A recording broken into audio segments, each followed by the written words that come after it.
ತಮಗೆ ತೋರಿಸ್ತೀನಿ ಏನೇನು ಐಟಮ್ ಅದ ಅಂತ ನೀವು ನೋಡಿರಿ. ನೋಡಿ ನಿಮಗೆ ಹೆಂಗೆ ಅನ್ನಿಸ್ತು ಕಮೆಂಟ್ ಮಾಡಿರಿ. ಉತ್ತರ ಕರ್ನಾಟಕದ ಸೂಪರ್ ಊಟ, ಏಕ್ ನಂಬರ್ ಊಟ. ನಮ್ಮ ಉತ್ತರ ಕರ್ನಾಟಕ ಬಿಜಾಪುರ, ಗುಲ್ಬರ್ಗ, ಬಾಗಲಕೋಟೆ, ಹುಬ್ಬಳ್ಳಿ, ಧಾರವಾಡ, ಬೆಳಗಾವಿ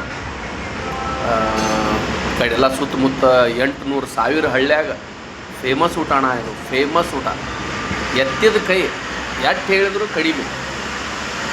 ತೋರಿಸ್ತೇನೆ ನೋಡಿ ಬಾಸ್. ಇದು ಚಪಾತಿ, ಇದು ಮೊಸರ, ಉಳ್ಳಾಗಡ್ಡಿ, ಸೌಂತಿನಕಾಯಿ, ಶೇಂಗಾ ಚಟ್ನಿ, ಮತ್ತು ಇದೂ ಪಲ್ಯಾನೇ ಐತಿ. ಇದು ಏನೈತಿ ಅಚಾರ, ಉಪ್ಪಿನಕಾಯಿ. ಇದು ಅಣ್ಣ ಭೆಂಡಿ. ಇದು ಚಟ್ನಿ, ಗ್ರೀನ್ ಚಟ್ನಿ. ಬಾಸ್ ಶುರು ಮಾಡೋಣ ಊಟ.